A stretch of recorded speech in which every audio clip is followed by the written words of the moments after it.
Today's guest is a fourth generation family member and a top executive running a 9-figure family owned business.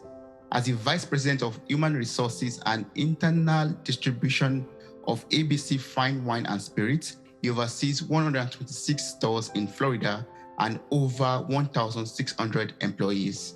Welcome to the show, Charlie. How are you doing? Thanks for having me, Toby. This is fun. I look forward to our conversation. I'm doing great and appreciate you having me. Thank you so much for joining me today. As I said before we started recording, I'm super excited to be speaking with you, and also, with everything that you've achieved so far and everything that you do currently, like, I'm super inspired by your work. So thank you so much once more for joining me on this episode of Mirror Talk. I know you are your husband, you're a dad to 3, you're an executive, you're an entrepreneur, you're a passionate crossfitter, you're a health nut and a lover of going to bed at 8 p.m. I don't know how you do all of that before 8 p.m. So I would love to know how you do it all. And can you tell me about your life journey leading you to this stage of life that you're in right now? Yeah. How do I do it all? It's been a process. I've kind of cultivated this lifestyle that I live. It wasn't just you wake up one day and here's what I'm going to do. I've learned from a lot of experiences. I've gotten a tremendous amount of help, and I rely on a great deal of help from other people to get all that done during a day. The first thing that I am is I'm a husband. I'm a husband to my wife, and she's one of those people, if not the most important person, to help me get everything done in the day. She's more than just a wife and a partner. I mean, she's a rock to me. She's my confidence builder. She's the one who says to me, like, yeah, you can do this. Of course you can. I mean, I think it's a cheat code to life to having a partner that is supportive of you. And I mean, we've been married for 10 years. So that's just, our relationship has continued to grow.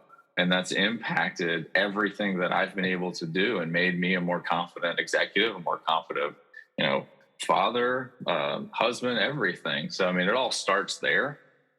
And then we've got three little kids, they're ages 8, 6, and 2.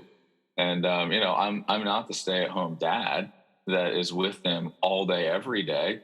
But also, I don't travel a ton for work. I try not to. I try to be home, for dinner time at night. I take our 2 big kids to school every morning, and that's just kind of when my day starts. And how do I get a lot of things done? Well, I work out most days before they're ever awake. Or I'll go to the gym directly after I drop them off in the morning, which is still relatively early. I'm not working out at 10 a.m., but it's 7 a.m. still pretty early. So you can get a lot done, but also just being effective in the gym. Like I can torch myself in 20 minutes. I don't need I wish I could do it in an hour and a half, but there's just no way I can devote an hour and a half of time to that. So, you got to maximize what you can. And sometimes that's 20 or 30 minutes, but I've cultivated over, decades of working out and 5 years of doing CrossFit, how to do that properly. And then, on the executive front, in the family business, and then on the entrepreneurial side, I have got the most amazing people that I get to work with every day that help support everything that I do on both fronts. My entrepreneurial company, CV Supplements, I've got 6 or 7 awesome partners and 3 or 4 other support people that are just amazing. My corporate job, the family business, I've got dozens of just high performing people that I get the pleasure to work with every day.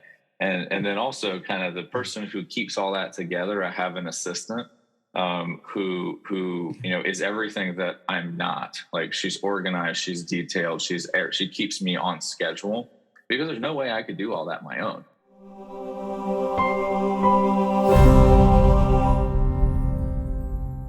Getting the support that you need, having a partner that, complements you, that, pushes you to do more and to become better.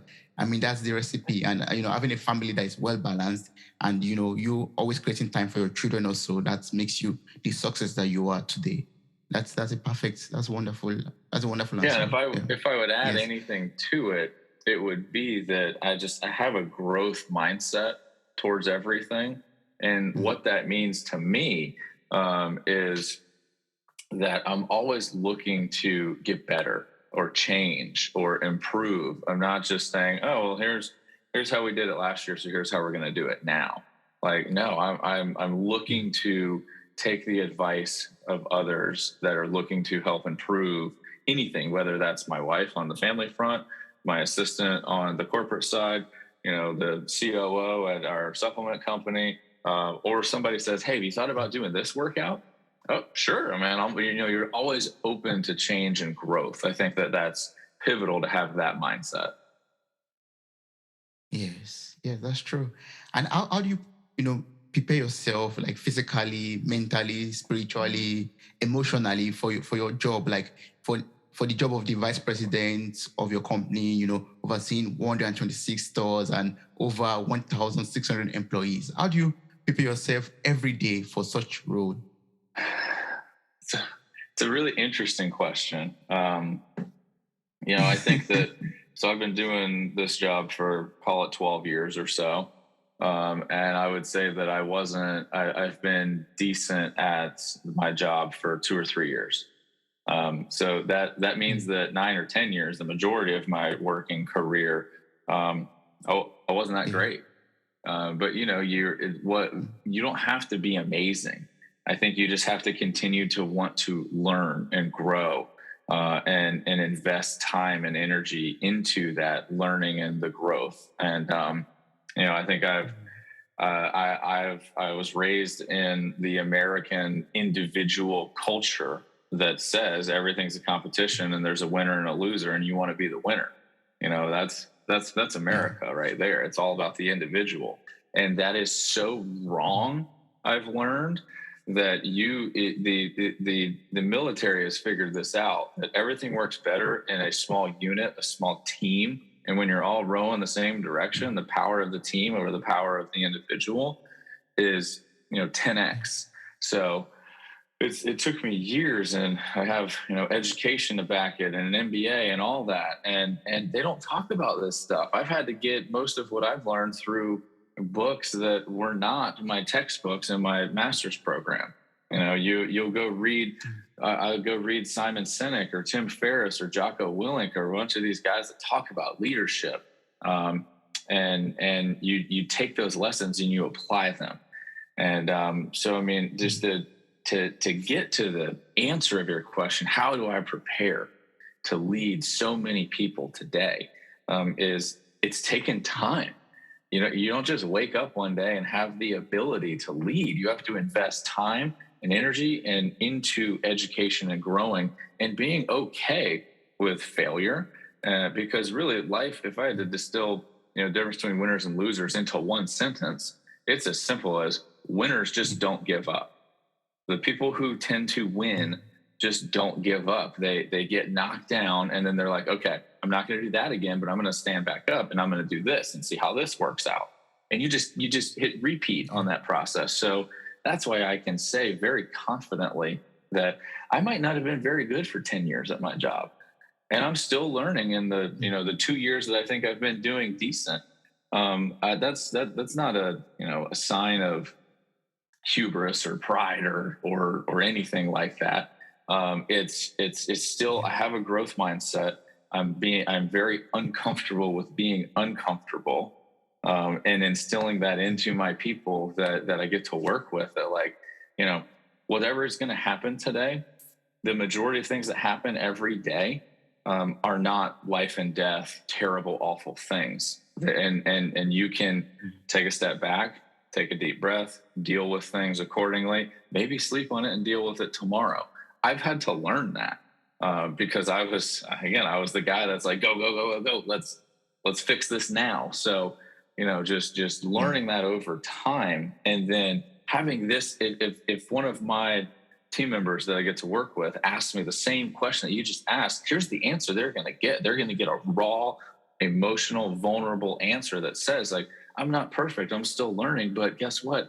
That's totally fine. And I'm confident in that. And I'm going to instill that in you and I'm going to support you and we're going to get through this. That's how you prepare yourself to oversee massive amounts of people. Don't be the smartest person in the room. Continue to learn from everything that can happen and just be comfortable with being uncomfortable. And and you're probably going to be successful and lead accordingly. Yes, I love that. That's the keyword for me. Having a growth mindset, like being ready to improve. And I like the fact that you admitted that okay, over the past 9 years or so or 10 years, you've not been like the best, but you are improving. You're getting better and better.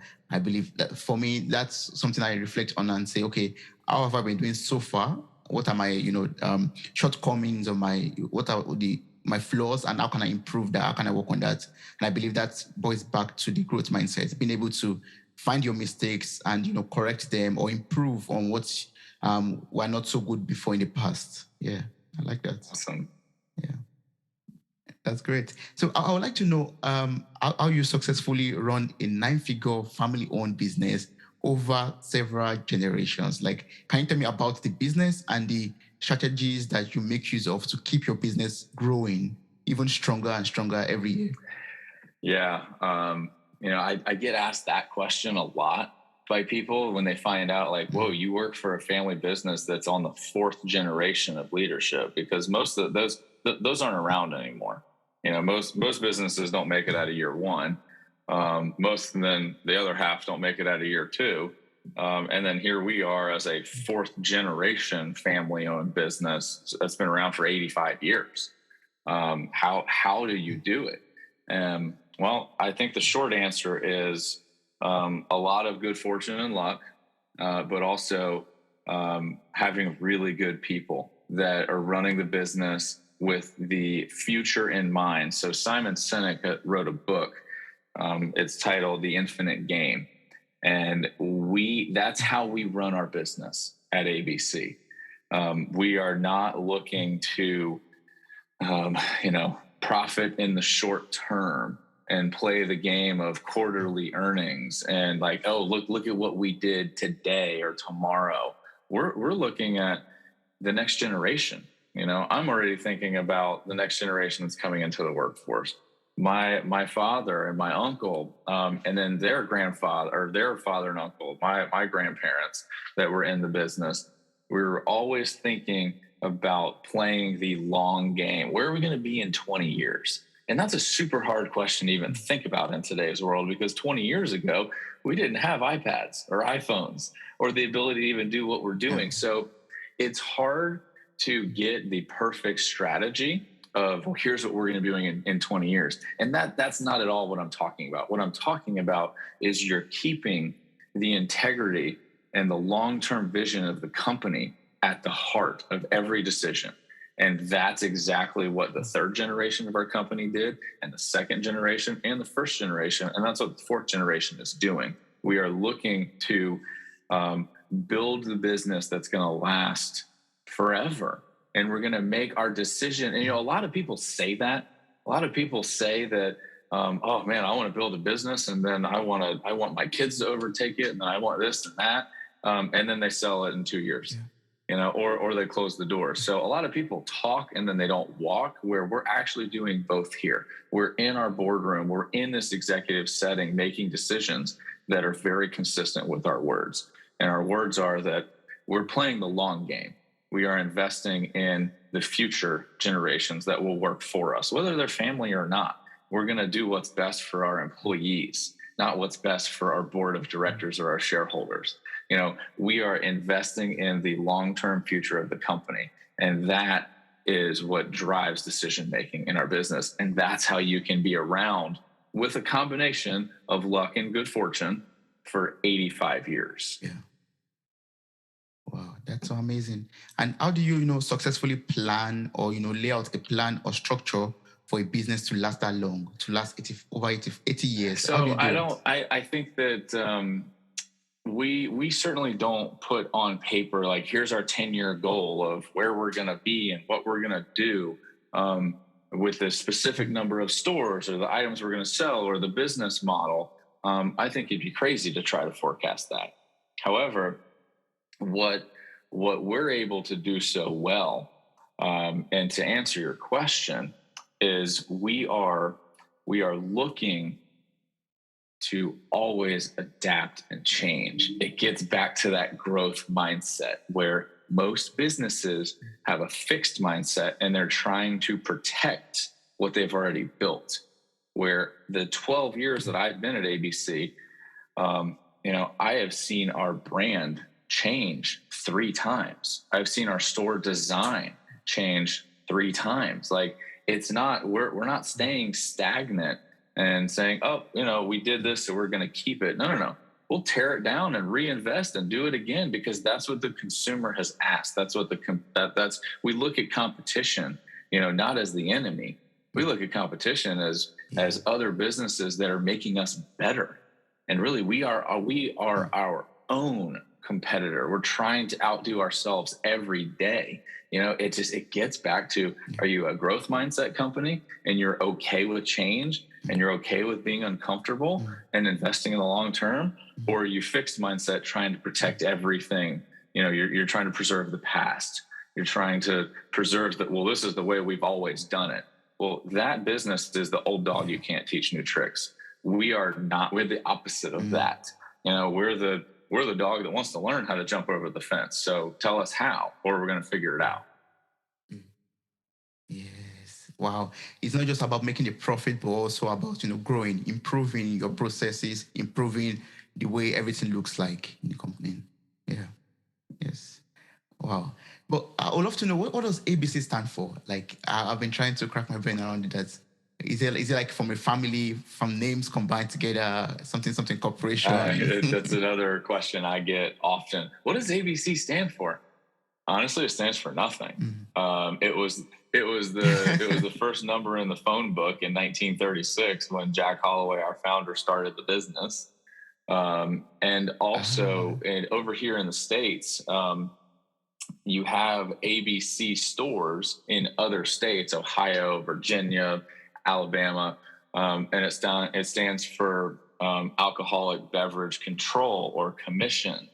So that is an acronym. Adult Beverage Commission. I've heard it everything, but I'm pretty sure it's Alcohol Beverage Control. So ABC. So when Jack starts his business in 1936, he's like, well, I'm just going to call it ABC because all these people come down to Florida to vacation. They're going to know exactly what it is. It's an ABC packaged liquor store. Boom, there you go. We've branded the ABC to stand for Always Be Celebrating, which is very consistent with our brand. I mean, heck, we're selling booze. Most of the time, 95% of people that come in our stores are celebrating something. Now, whether they're celebrating a wedding, they're celebrating the life of someone that they love, or they're celebrating that it's Tuesday at 5:00 and they're going to go have a glass of wine with their friend. If you work a shift in our store, it's a whole lot better than working at a hardware store. Because most people walk in and they're like, yes, wow, I'm at a beautiful store that is selling a product that's going to enhance my celebration.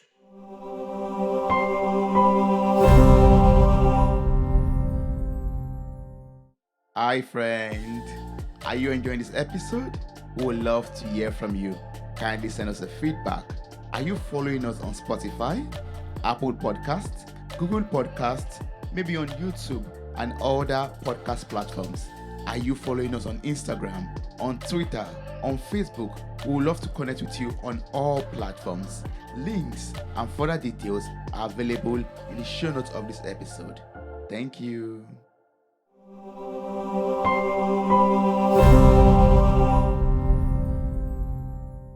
You have this board of directors, you have the executive, that you all sit together, draw the plans for the company, for the business.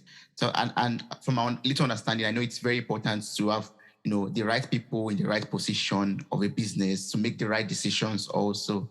So can you teach me how you successfully do that? How do you, find the right people for the right position to make the right decision to move your company forward? So the one word answer to that is time.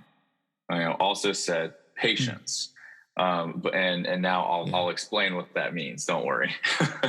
But yes, please. So what that means is that you've got to give people time to understand their job, to understand the industry. Heck, I was given time. Part of that 10 years I talked about earlier, that I wasn't very good at my job, I'll say, because I was still finding my way. I'm still finding how we do things at ABC and our company culture and what my job really is and what I'm doing. And by the company and the executive team giving me time to grow into my role, that's how I ended up running human resources. Because I don't really care too much about our product that we sell. I'm not a huge consumer of adult beverage. I'd rather spend more time in a CrossFit gym. That's just who I am. But I absolutely love the people that work in our stores and work in our warehouse. So I figured that out through time, that I need to oversee the warehouse. I need to oversee, the all of human resources that touches the lives of every single team member. We touch their payroll, we touch their benefits, we touch their training and development, their succession planning, and we also get to interact with team members on the employee relations side when things go bad. But I love that because, again, we look at HR from a growth mindset, that when someone makes a mistake or we need to fire somebody, we have an opportunity to make it as best and as right as we can. Like, that's a different way of looking at HR, but I found that out through time. And it's the same thing with other executives that we've hired. So many people get hired, and then 2 months, a year into it, it's like, oh no, we just don't. This isn't a good fit. I don't like this. I'm going to leave. I'm going to voluntarily resign from the business. And if somebody wants to do that, we support them. We're all for it. But our best executives and our best team members, our best store managers, everything, they have been patient with learning the job, the business, giving themselves time to grow.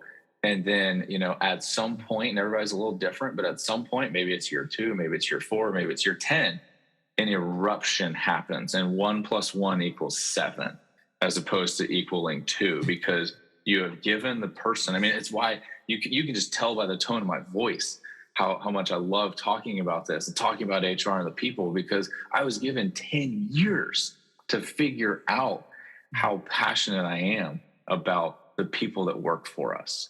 And I really don't care about the product we sell, but I love the people. So it's just time, and cultivating a culture that supports people and giving them the patience to screw up and to figure out what they're going to do, and not just jumping immediately down their throat and saying, oh, you're terrible at this, we're going to fire you, or whatever. It's no, we're going to let you figure this out.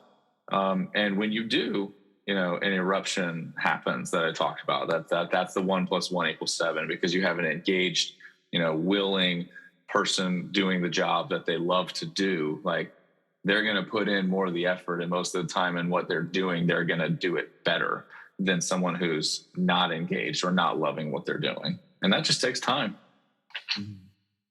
Yes. Wow. So that means one has to invest that time into, building your knowledge, or building, your expertise in an aspect of a business, for example, and to know if you truly love what you are going to do in the business too. Yeah. Mm. Yeah. Oh, great. Yes, I love that. But in this time and period that we are in right now, during the pandemic, a lot of businesses suffered huge losses. Like, a lot of businesses that even had to close up because of no more funds, no customers. How are you able to thrive through that period of time, through the COVID pandemic? How are you able to come out of it successfully, or still thriving through it right now? Yeah, there's certainly, I mean, everything I'm talking about with, investing in your people and playing the long game, investing in the infinite game.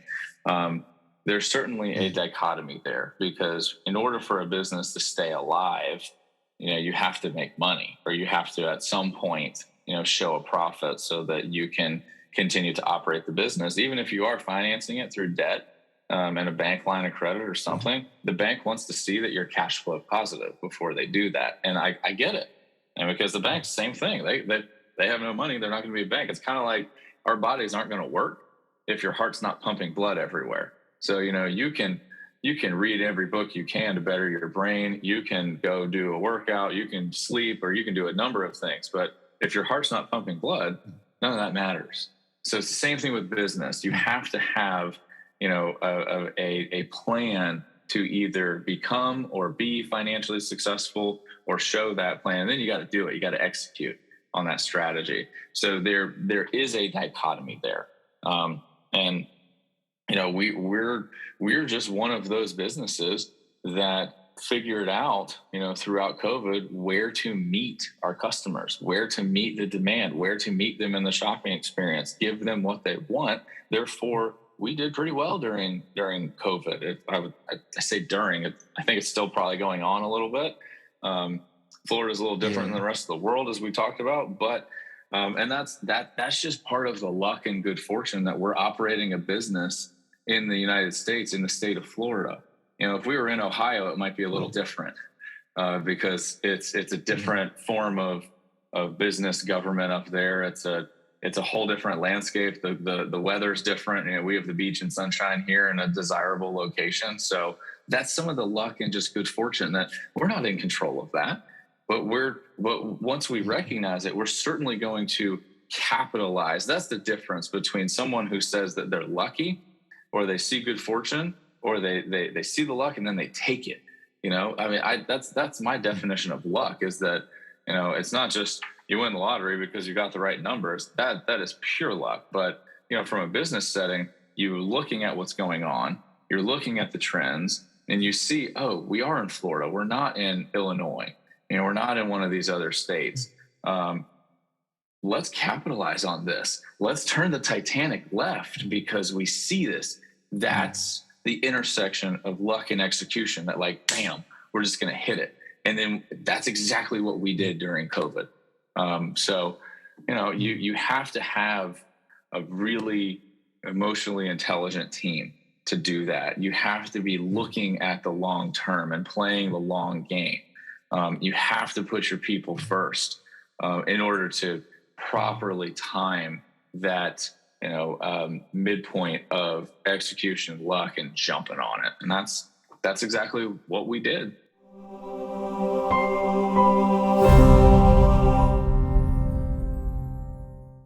That boils back down to to time, knowing the right time to execute an action, knowing the right opportunities that you have. Each member of the board of directors, whatever, having the right time to develop their expertise also. And that's so interesting. And also, I love the fact that you said, luck is about seeing an opportunity, like you being in Florida and making use of it, saying, yeah, we have the beaches, we have the wonderful weather. Why not capitalize on that? Yeah, yes. But apart from COVID, businesses faces, they face a lot of crises and turbulences along the way. Like nothing, it's not always a smooth journey all through for all businesses. So can you tell me how you manage crises? Yeah, you're absolutely right there that, crisis management is a skill set that many people just don't have. And if people do think they have it, that screams to me that they're a fixed mindset. So, I think that part of being successful at crisis management is slowing down, getting everybody to take deep breaths, understand that, trying to figure out, is this really, what I'll call the life or death situation, that if this is the worst thing, defining the worst case scenario when you're in the crisis helps to understand and grasp and diagnose and figure out how do you want to react to this. So, those are all things that we do. But I think that the most crucial part of crisis management is just having the humility to understand that you might be wrong in your immediate reaction. And it's okay, because you'll just say, hey, guess what? We got that one wrong. We're going to turn around and go back this way. We're human too. Oops. And it's amazing how people respect you when you just are vulnerable and you just do the right thing. And that's, I know that doesn't directly answer your question, but everything that I just mentioned is what is guiding the decision making and the behaviors during a crisis management scenario. It's all the everything I just said: slowing down, taking deep breaths, understanding that you might be wrong, and just being okay with that. But if you keep your integrity and you keep the safety of your team members and everything at the heart of the decision, that drastically changes what you're going to potentially decide on doing in the middle of that crisis. So hopefully that answered the question. Yes, but how do you separate your emotions from actions? Like when it gets to the real deed and you have to like take some drastic steps or take some drastic actions, how do you separate your personal interests, your emotions from what you really have to do in order to manage the crisis? Yeah. So something that people probably hear me say a lot around here at ABC is that in the 5 years that I've been running HR, if I've learned one thing about overseeing that many people, and that HR gets a bad rap because they're like, oh man, you got to deal with all the employee relations fun stuff, and they're right, we got to deal with all that. But if I've learned anything in all these years, it is that most of the time, and I mean like 95% of the time, not 51, like the overwhelming majority of the time, what someone is perceiving as a deliberate attack or this person is giving me an emotional response, it has nothing to do with that. Nothing is deliberate. It's usually just a miscommunication or a misread of something. So that helps in crisis management, because most of the time in crisis management, it has nothing to do with a deliberate act or someone, getting their emotions all riled up and going this way or going that way. Once you accept that, you can just remove all emotion, and then crisis management just turns into management. I say that now, 5 years later. I certainly didn't think that way 3 years ago. It's just taken time and experiences to understand that most people aren't deliberate. Most people are not trying to discriminate or do the wrong thing, or screw you so that way they can get something better. Most people aren't doing that. And once you accept that, I can remove my emotions from the situation. Somebody on my team can remove their emotions and just figure out, like, all right, person A says this, person B says this, or any crisis, the right answer or the right thing to do or what really happened is usually somewhere in the middle. And even just asking someone, okay, if you think you're right, like, what do you want to happen? And actually making them talk about, well, here's what I'd like to happen. And I've asked that question so many times on he said, she said, or an employee issue. And I'm telling you, not once has the other person said, I want the person fired. In thousands of these situations, not once.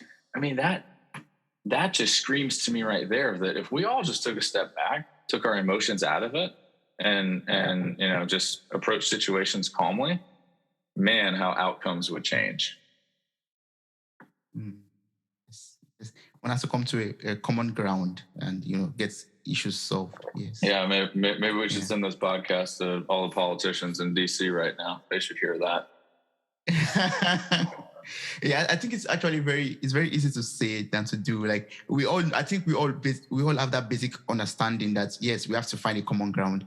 But when it comes to the real deal, it's always very difficult to find common ground. It's always very challenging to say, or to compromise, actually, to say, no, I'm going to let go of my belief, of my expectations, and I will, listen to what you have to tell me, and we could maybe meet each other in the middle or something like that. I think, there's always a challenge there. I don't know how you work with that, how you compromise, in your businesses or in the family, for example. I don't know if you have some tricks to that or some ways you go about that. A trick is that that old expression, it takes two to tango.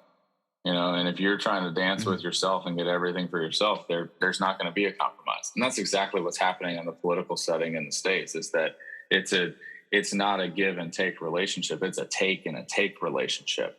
And it's become so polar that, you're either way over here, you're way over there. And I'm someone who lives in the middle, that like, there's just you can't really have this conversation with someone that's unwilling to come to the middle. And from my experiences, those are the 10% of the situations that, those are the times where we have had to let people go, or we have had to, side one way or the other, as opposed to finding middle ground. Because if someone's just unwilling to go there, why are we even talking? What's the point? Like, you're Sure. not going to concede anything. You're not going to admit that you might possibly be wrong. So why are we even having this conversation? Mhm. Very true. That's very, very true. Yes. So I would love us to talk about CB Supplements. You are the founder and the CEO of CB Supplements. And astonishingly, you're also the vice president of ABC Fine Wine and Spirit. Like, can you tell me about CB Supplements and tell me how you run both of them? Yeah. I'm just when you're a growth mindset, it's a lot easier to be an entrepreneur and want to, find a problem and try to fix it. And where CB Supplements came from, I think that most of the best ideas that get turned into businesses, the founders typically create a product or a service or something that like scratches their own itch, you know? So CB Supplements sells collagen protein, and that's it. We don't sell any other supplement.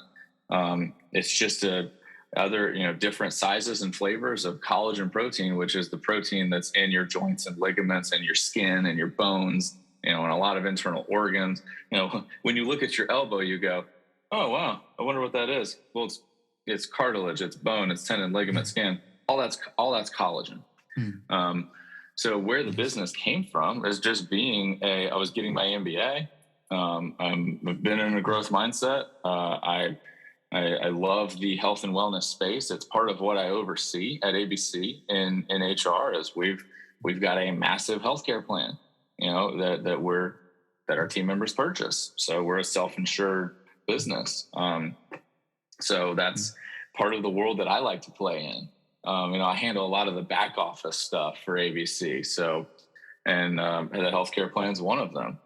So I was an active user of other brands, collagen protein powders, and that naive, optimistic entrepreneurial spirit. I'm just going to go do this myself, create a business, and I did it. So I mean that's really, I said earlier, the difference between a winner and a loser is the winners just don't give up. It's the same thing when you start a business. Like if you want the business to succeed, you just roll with the punches, you deal with what's happened. And that's how CB Supplements has been in business for 4 years now, and are we profitable? No, of course not. But do we have good cash flow, and we're reinvesting in the business, and we're loving every minute of it because we're playing the long game. We're not worried about, not being in business next year. Oh my gosh, what are we going to do? Like, no, we're going to do this the right way. That's how we've been in business for 4 years. So, we sell a product that I thoroughly believe in. It's been a huge part of my journey as a parent and overseeing the health of my kids and myself. And, everybody says they want healthy kids, but then they're an unhealthy parent. Well, I'm one of those people that's going to, walk the walk and talk the talk. So I want healthy kids too. Well, that means that I got to be healthy and I got to take care of me in order to lead them. And that's part of the want to start CB Supplements is to, let me actually back that up. We're going to sell, a health and wellness product in this space that's going to help people and help people recover. And here we are doing it. And like, I love talking about the people at ABC. I love talking about IT and finance of the company. I love talking about health and wellness of the supplement that I sell. It's consistent with my brand, my personal brand, where I just love to talk about about all those things to anybody that wants to hear it, because I've learned so much from the community that's helped me. If there's anything I can do to help others, and now we have a product that we can sell in the States that truly does help people with their joints and their digestive issues and their immune system and just recovering. So that's why we started the business. Yeah, that's awesome because our health is our wealth. Like without our health, we can't move forward in life. We can't raise our kids in the right way or for a long period of time if the health is not there. Yes, and that's a very, very important industry, I believe.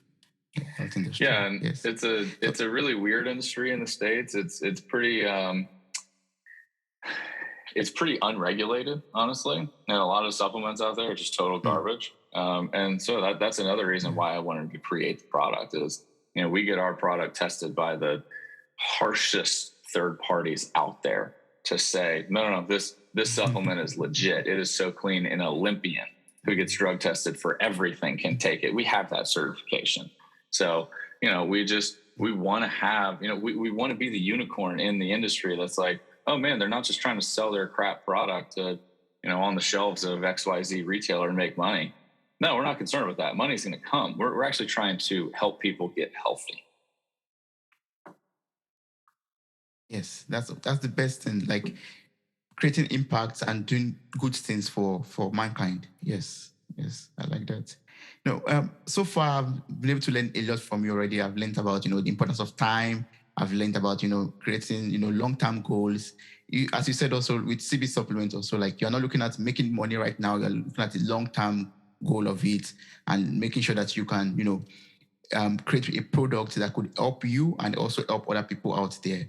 So from your pool of experiences, how would you advise someone out there who wants to start a business or who is struggling with a business? How would you advise such a person? Well, I think that there's a couple of things. Hopefully, I'm allowed to give more than one piece of advice. Yes, please. You have to. It all starts with you.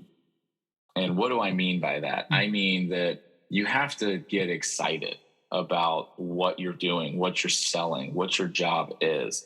I have not always loved my jobs and what I'm doing, but what has helped me come to the point to where I do absolutely love my two jobs, being the corporate executive over multiple departments and having an entrepreneurial venture in the health and wellness space that, I'm the CEO of the company.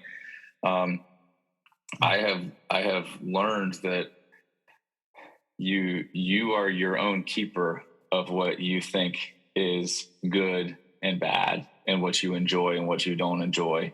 And if you can take care of yourself and your own mindset, and understand that you're in complete control and that the difference between 4 years ago me and today me, where I didn't love what I was doing back then and I love what I'm doing now, is my mindset. And I just changed it to be in a mindset of gratitude and understand all the amazing things that I have and I'm grateful for, including the relationship that I have with my wife and the support system that I have and the love that I have for my kids and the fact that I am physically blessed and I do get to work out and train myself and train my body. And I know how to read and write so that I can read books and learn from so many other people. And I have the ability to hire and train others who can help me, including direct reports, an assistant, an executive for one of the businesses. That's different. Looking at through that lens that I just described is different than someone who's looking through the lens of, oh, my business sucks. I don't want to go to work today. I don't want to wake up. I have to deal with traffic. I don't know how I'm going to make payroll. I don't know what I'm going to do. All that, the difference between those two perspectives I just gave you is just the framing of the talking of the questions. Like, that's it. And you're in complete control of that. So someone who is struggling in their business, someone who's thinking about starting a business, if they can understand that one little fact that you are in complete control and you take extreme ownership, what Jocko Willink calls extreme ownership over your whole world, if you do that, you will be successful. I have no doubts. Like, call me and I will invest in your company because you will be successful. You might not be successful tomorrow. You might not be successful next year, but in the next 10, 20, 30 years, before you leave this planet, you will absolutely be successful if you have that kind of mindset.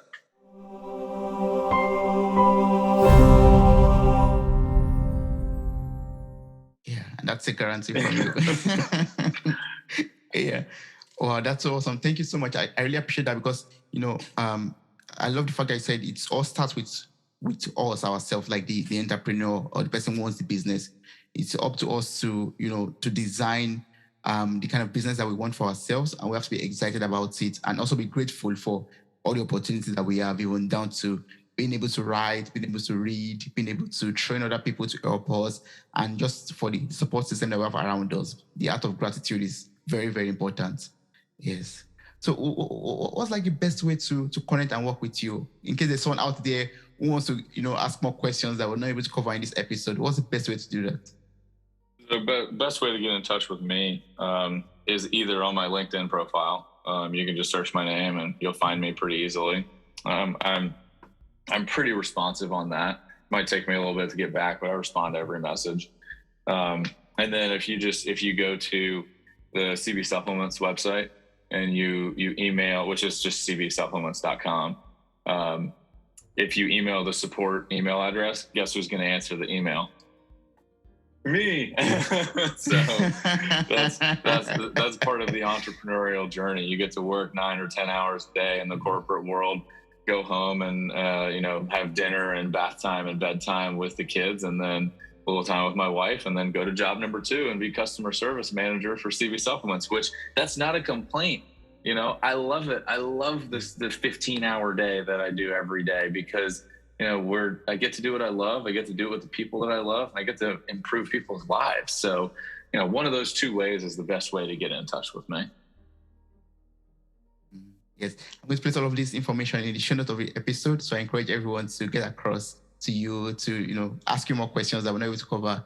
And anyone that's in the vicinity of Florida or anywhere where ABC stores could just enter your store and and get your product, or go to CB Supplements and order for protein supplements and collagen supplements also. That would be so awesome. Thank you so much, Charlie, for everything I've been able to learn from you today. I'm so blessed. I'm much more better than I was before we started talking. I thank you so much for all the insight, the strategies, and everything that you shared with me concerning successfully building and growing a business. Thank you so much. Thank you, Toby. Thanks for having me. Wow, you made it to the very end of this episode. Thank you so much for listening. I'm grateful for your time, your love, and your contributions. Subscribe, like, review, and share this podcast. God bless you. Bye.